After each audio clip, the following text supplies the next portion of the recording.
Il y a beaucoup de sexologues qui pensent que toutes les approches ou les théories qui pourraient aborder la sexualité pour les personnes en situation de handicap, c'est comme si c'était des connaissances qui ne sont pas accessibles.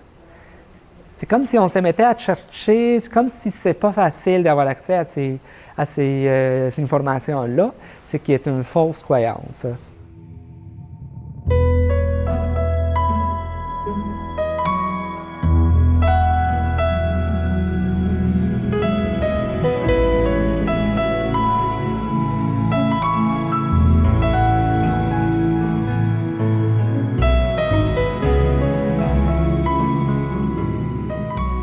Aujourd'hui, il nous faut des sexologues qui puissent parler de la sexualité des personnes en situation de handicap. Il nous faut des gens ressources. Il nous faut des professionnels qui développent un intérêt là, justement à l'égard de ces thématiques-là, donc puissent offrir de la téléconsultation parce que les gens en situation de handicap ne peuvent pas tout le temps se déplacer, mais aussi qu'ils puissent participer justement à la recherche scientifique, à la création des outils, des sites, des soirées de réseautage, etc. Donc, c'est comme un des conseils là, que je donnerais là, par rapport à mes collègues.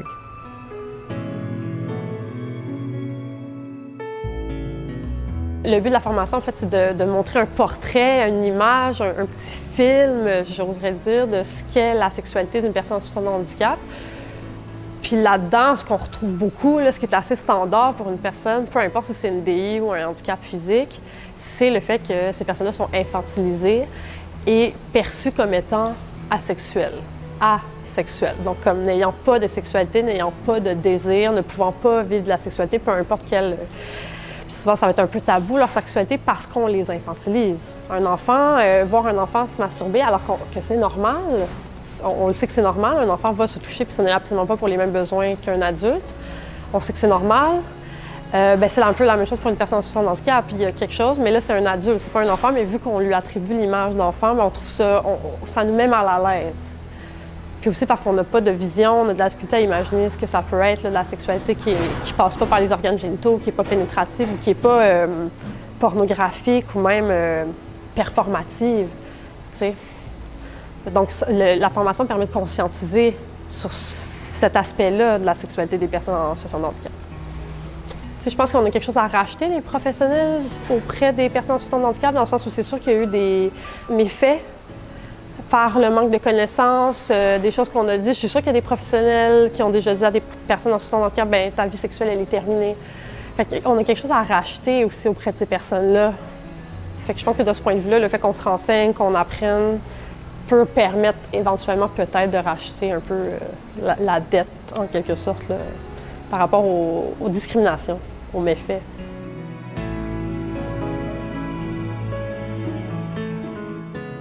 Je pense que l'une des choses qui m'a le plus interpellé quand j'ai décidé de me spécialiser en situation de handicap, c'est de vraiment redonner le droit justement par une relation thérapeutique aux personnes, de croire qu'il est possible de faire l'expérience du plaisir sexuel, même dans un contexte où on n'est pas en contrôle de toutes nos capacités fonctionnelles ou on est en perte de capacités fonctionnelles. Donc moi, dans ma pratique, ce qui est vraiment important pour moi, ce qui est à transmettre en fait, c'est de pouvoir développer des compétences, des outils pour que les gens qui sont en situation de handicap puissent adopté un regard plus positif par rapport à la sexualité et éventuellement les plaisirs, etc. Alors, si j'avais à donner un conseil à mes collègues sexologues, ce serait de toujours entretenir une curiosité à l'égard de la sexualité des personnes qui sont en situation de handicap, une curiosité professionnelle, toujours questionner le patient. Il est rendu où dans son parcours par rapport à sa sexualité? Qu'est-ce qu'il comprend de sa situation? Donc, c'est pas mal ça. Par rapport aux patients, aux gens qui sont en situation de handicap, identifier dans le réseau, dans la communauté ou à l'extérieur, quels sont les professionnels les mieux placés pour aller parler de sexualité. préparer les questions à l'avance si c'est possible. Demander à quelqu'un d'être présent pendant une rencontre si jamais on ne se sent pas en sécurité. C'est sûr que parler de sexualité, c'est pas toujours évident. Pour pouvoir aller chercher de l'information parce que ça vaut la peine.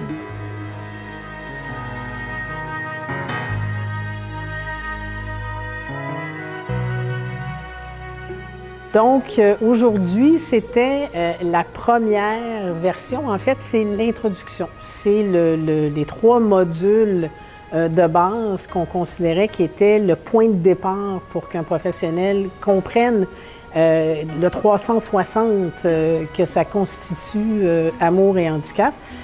Donc, c'est un programme d'introduction, mais on se rend bien compte qu'il y a tellement de sujets à approfondir que déjà, on pense offrir chaque module dans une journée au complet et même développer des spécialités. On travaille en collaboration avec des professionnels multidisciplinaires. On a un ergothérapeute spécialisé justement dans la vie sexuelle des personnes en situation de handicap qui a participé à la certification. Donc, à terme, ce qui va nous intéresser aussi, c'est de faire intervenir d'autres professionnels, des psychologues, des infirmières, des intervenants, de façon à créer un cours qui va s'offrir à tous les professionnels du milieu de la santé, parce qu'un des points qui a ressorti énormément de nos recherches, de nos analyses, mais de la journée qu'on a passée aujourd'hui, c'est que souvent, cette conversation-là sur la vie intime et amoureuse des personnes en situation de handicap, bien, aucun des professionnels de la porte d'entrée ne revendique la propriété de cette question-là. Souvent, le médecin a un autre point de vue, l'infirmière a un autre point de vue. Donc, souvent, cette question-là n'est pas posée et fait en sorte que cet élément-là de la vie d'une personne en situation de handicap n'est même pas adressé à travers tout son cheminement. Donc, on se rendait compte aujourd'hui qu'une personne qui a reçu un diagnostic à l'adolescence, par exemple, peut se retrouver à la vie adulte et qu'aucun professionnel de la santé ne se soit posé la question ou ne leur ait posé la question si c'est un élément de leur vie qui est important et qu'ils aimeraient explorer.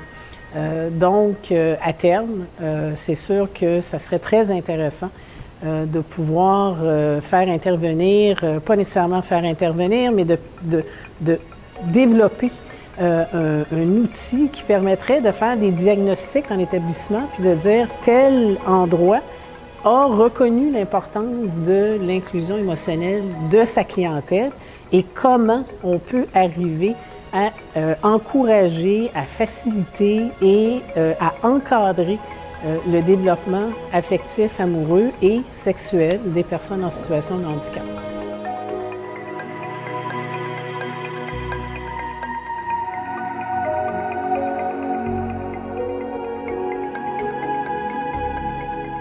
Je suis venue ici d'emblée dans un souci d'avoir davantage de connaissances sur une thématique dont on parlait peu. Donc, il y a eu une belle grosse partie en début de formation, un peu plus théorique, sur des mythes qu'on pourrait avoir ou des éléments auxquels je n'aurais pas pensé en tant que personne en situation de non-handicap. Donc, je pense que c'était plus d'être davantage sensibilisée. C'était mon objectif principal. Je réalise que c'est quand même une clientèle dont on parle peu, dont on ne parlait pas dans mes études à l'époque. Et j'ai cru comprendre qu'on n'en parlait toujours pas beaucoup, ou pas suffisamment du moins. Donc, il y a un petit côté tabou là, derrière ça. J'aime bien quand il y a un petit côté tabou. Et en fait, 2 choses que je retiens particulièrement. Il y a beaucoup d'éléments qui font en sorte que on accueillerait une personne en situation de handicap de la même façon qu'une autre personne ou très semblablement. Mais ce qui m'a vraiment amené un questionnement, c'est, j'entends beaucoup, et dont moi-même qui dit j'en ai très peu dans ma clientèle. Et donc la question est pourquoi? Qu'est-ce qui fait que dans le système ou d'une façon plus large, cette clientèle-là ne se rend pas à nous? Donc c'est plein de questions. J'imagine que si vous voulez plus de réponses, vous pouvez aller suivre une belle formation là-dessus.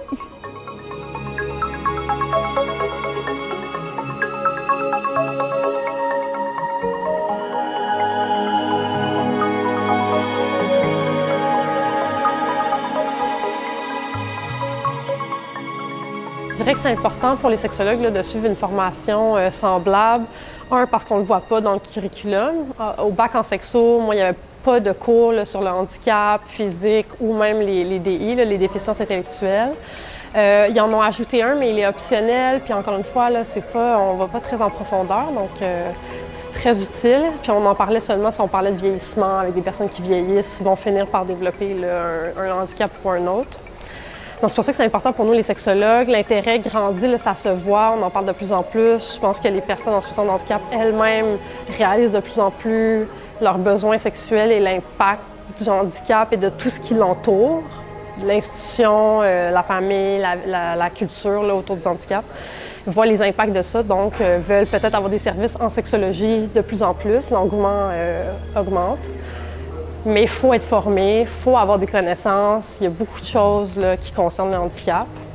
Donc, c'est pour ça qu'on a créé cette formation-là, puis c'est pour ça qu'on la donne, puis c'est pour ça que les gens sont intéressés à la suivre.